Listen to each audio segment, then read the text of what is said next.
Salut à tous, on est sur Bestseller pour une nouvelle dégustation. Aujourd'hui on va placer la barre très haut puisqu'on a mis 200 € de budget pour vous faire vivre une expérience unique avec des bouteilles d'exception. D'un côté, Guigal, vigne de l'Hospice sur la vallée du Rhône sur le millésime 2018 que j'adore. De l'autre côté, un Languedoc, le château L'Anéglis, millésime 2020, bouteille juste extraordinaire. Et là honnêtement sur la balance ça va baiser les deux, ça va envoyer du lourd. Allez, on va ouvrir ces bouteilles et on va les déguster ensemble.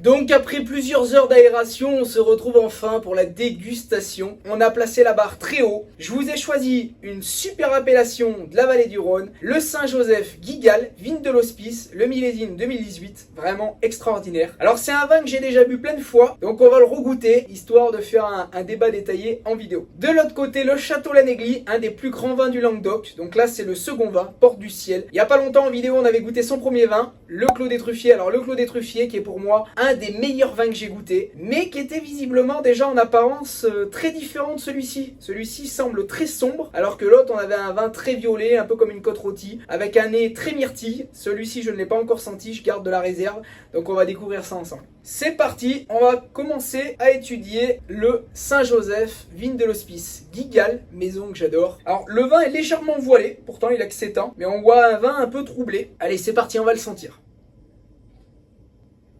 Au nez, ça sent le bois quand même, C'est très boisé. Mais à la fois, chez Guigal, ils font tellement de longs élevages que ça m'étonne pas. Ah, le nez me rappelle presque l'Ermitage de l'autre jour. On a un peu de fruits, c'est sympa, Le nez est sympa. Allez, vous êtes prêts? On le goûte.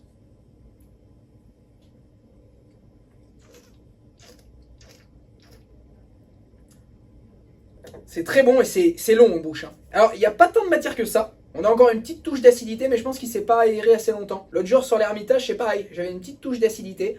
Et en réalité, le soir, il était juste extraordinaire. Il s'était vraiment bien reposé, bien détendu, mais il est déjà très prometteur. Alors c'est vrai que chez Guigal, avec les longs élevages, on a un côté presque trop parfait. Et en réalité, on perd un peu sur le naturel du vin. Mais c'est vrai que c'est bien fait, c'est beau. Ça en a sous la pédale. Et ça, je pense qu'en termes de vieillissement, ça peut se garder très longtemps. Mais c'est très comparable à l'Ermitage que j'ai bu l'autre jour. On a un peu de fruits rouges, beaucoup de bois. L'équilibre est bien. Moi, je pense que dans 2 heures, il est juste parfait. L'acidité sera un poil redescendue. Vu que Vivino met une note, je vais en mettre une aussi. Et je dirais que sur 5, ce vin, je lui donnerai 4,3. Franchement, on est déjà sur un produit qui est prêt à boire et qui est hyper qualitatif. Faut remettre les choses dans leur contexte. Ça vaut environ 80 € la bouteille, donc c'est quand même une somme. C'est pas accessible à tous, mais c'est très beau. Allez, on va le terminer.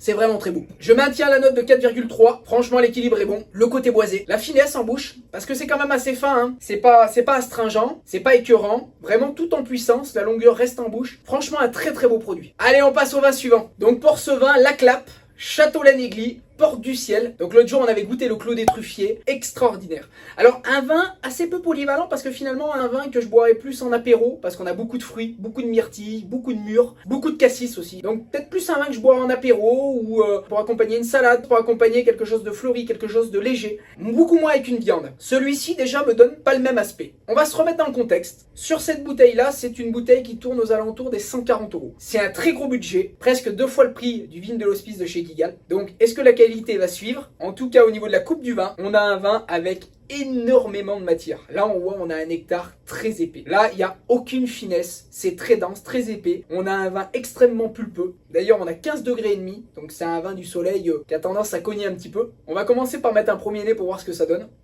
Alors au niveau du nez, rien à voir avec son premier vin qui est le Clos des Truffiers. C'est vrai que ce vin, quand je l'avais ouvert, le Clos des Truffiers avait embaumé la pièce. Vraiment de fruits. Celui-ci est beaucoup plus discret. Pour le coup au nez, on dirait un grand Bordeaux. On a un nez sur le tabac, on a un nez sur la truffe, totalement différent du Clos des Truffiers. Arrogant, très opulent. Là on a vraiment beaucoup d'opulence. On a un petit peu d'épices. Ah c'est prometteur, c'est prometteur. Je pense que ça va envoyer du lourd.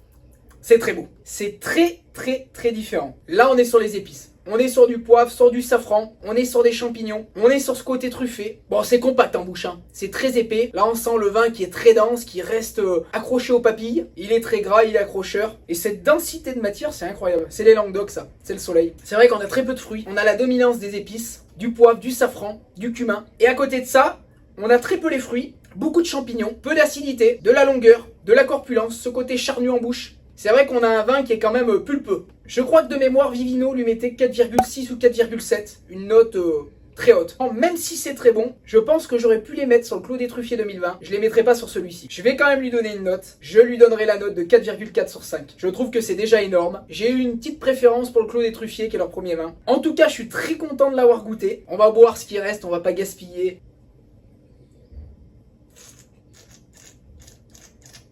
Je maintiens ce que j'ai dit, un fort mélange d'épices, peu de fruits, un peu de truffes, du tabac. On sent que c'est un vin du soleil. On a beaucoup de puissance en bouche, bien corsé quand même, hein. Beaucoup de rondeur. Vin très sympathique, hein. Très différent du Saint-Joseph mais très sympathique. Je lui mets la note de 4,4 sur 5, ce qui est une très belle note. J'ai mis 4,3 pour le Saint-Joseph. Après, je pense que là, on a un vin qui peut se laisser vieillir facilement une dizaine d'années, hein, sans problème. Hein. À regoûter dans 10 ans. En tout cas, j'espère que cette vidéo vous aura plu. La prochaine fois, on essaiera de placer la barre encore plus haut. Je vous dis à très bientôt sur Bestseller. Ciao tout le monde!